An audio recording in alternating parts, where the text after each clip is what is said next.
നോമ്പുകാലത്തെ ആത്മീയ യാത്രയിൽ നമ്മെ മുന്നോട്ട് നയിക്കുന്ന ഏറ്റവും പ്രധാനപ്പെട്ട പുണ്യമാണ് സ്ഥിരോത്സാഹം. ആത്മീയ ജീവിതത്തിൽ തളരാതെ ലക്ഷ്യത്തിലേക്ക് കുതിക്കാൻ ഇത് നമ്മെ സഹായിക്കുന്നു.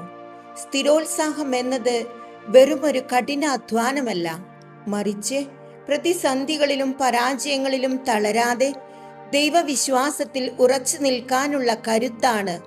നോമ്പിന്റെ തുടക്കത്തിൽ നാം എടുക്കുന്ന തീരുമാനങ്ങൾ ദിവസങ്ങൾ കഴിയും തോറും പാലിക്കാൻ പ്രയാസം തോന്നാം.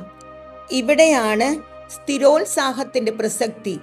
അവസാനം വരെ സഹിച്ചു നിൽക്കുന്നവൻ രക്ഷിക്കപ്പെടും എന്ന യേശുവിന്റെ വചനം നമ്മെ ഓർമ്മിപ്പിക്കുന്നത് പാതി വഴിയിൽ ഉപേക്ഷിക്കാതെ ലക്ഷ്യത്തിലെത്താനാണ്.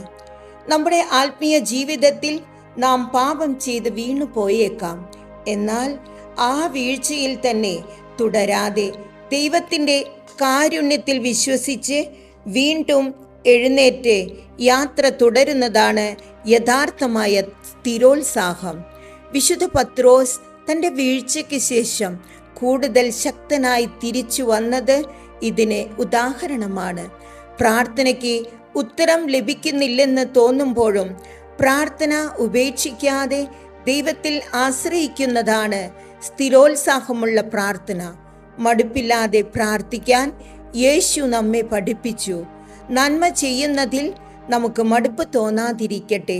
സ്ഥിരോത്സാഹം എന്നത് ഒരു നീണ്ട ഓട്ട മത്സരമല്ല, മറിച്ച് ഒന്നിനു പുറകെ ഒന്നായി നാം നടത്തുന്ന ചെറിയ ഓട്ടങ്ങളുടെ സമാഹാരമാണ്. സർവശക്തനായ ദൈവമേ, നമ്മുടെ നന്മയുടെ പാതയിൽ തളരാതെ മുന്നേറാൻ എനിക്ക് സ്ഥിരോത്സാഹം നൽകണമേ. പരീക്ഷണങ്ങളിലും വീഴ്ചകളിലും എനിക്ക് താങ്ങായിരിക്കണമേ.